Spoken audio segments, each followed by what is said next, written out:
Who's a big boy?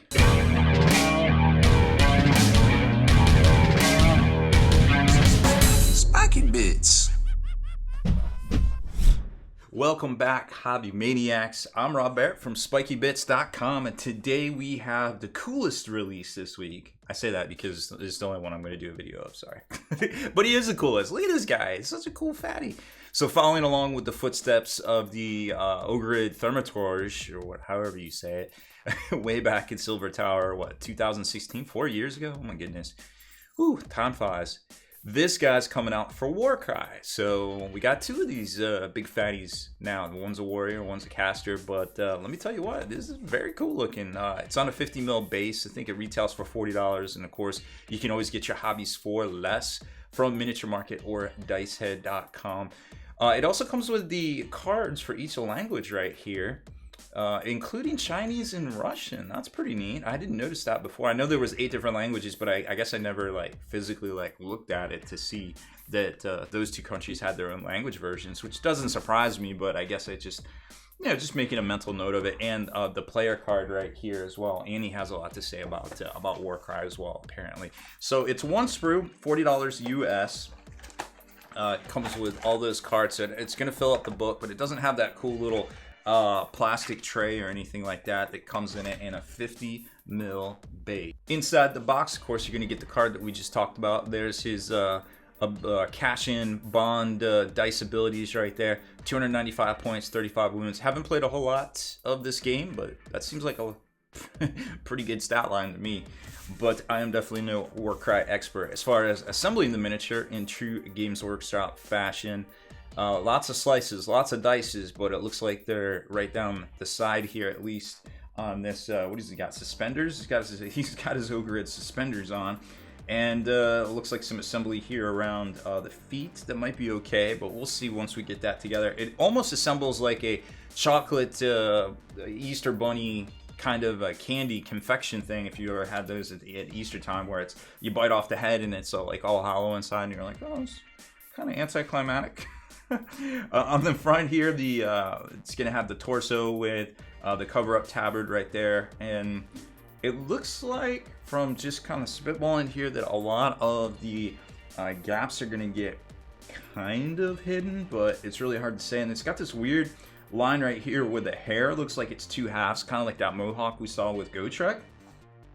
And then the head actually glues on the top here, so it's not actually going to be parts, although it looks like there's a little bit right there in the blue that lines up with it, just so the front isn't so flat. So that's kind of cool to see. Spear tail goes on the back, shield with a couple of skulls on it. Looks like they might be optional, might not be optional. It's just one more thing to paint if you don't want to paint them. Maybe don't glue them on. I don't know if they're flat or not, but we'll find out. Actually, I'm looking at the sprue right here. Let's move to the sprue. So here's the sprue.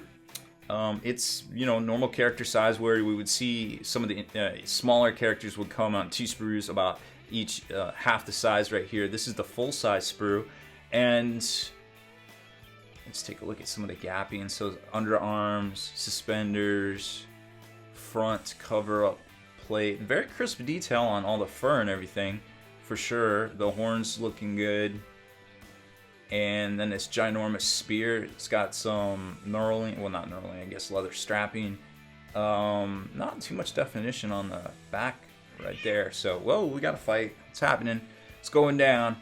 And then the shield, let's see. The shield, you don't have to glue those skulls on. So that's kind of nice. If you don't want to add that extra detail that you're going to have to paint, well, just leave those skulls off. And here's Fatty. I love this guy. He is super fun. I kind of want to paint him now. Interesting. Anyways, so word is the assembly, super quick, super easy. Every model should go together this well. Really the only, and it's very nitpicky, thing about the assembly is you can kind of see right here, right back there on the tail, there's a little spot, a little gap that you got to be careful of, and right here on the hand, it's kind of obvious. So again, you might want to use that super thin Tamiya glue, or on that part right there, you could probably use the Vallejo plastic putty, and it wouldn't look bad at all. But I mean, the detail is very striking, and there is a little bit. Let's see if we can show it to you. There is a little bit of wood kind of texture to this shaft right here. Of course, a little nub that needs to get trimmed off a little bit more. But other than that, so it won't be completely untexturable if you do like a base color in the wash, you know, the traditional kind of work up there. The hair looks great on the front. The mouth is very dynamic because everybody's going to be kind of focused here on the front, and you're going to see all the damage or the glowy runes. I guess those are those are glowy runes, not scars. But overall, looks really good. The shield's very well used, and the back's got lots of detail too. A little bit of texture to the tail right there. A little bit of ribbing for his pleasure on the outside, of course. But yeah, very cool kit right here. And let's see, do I have anything that I can? Oh yeah, I got this guy.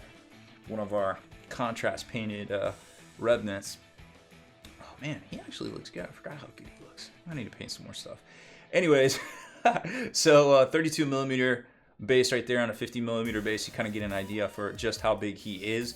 He is a chungo, and he's a pretty cool model. And I imagine, well, actually, I know for a fact he's got rules in the Slaves to Darkness Battle Tome for Age of Sigmar. So now we're just kind of waiting on those other two beasties to come out as well and see what's popping with them.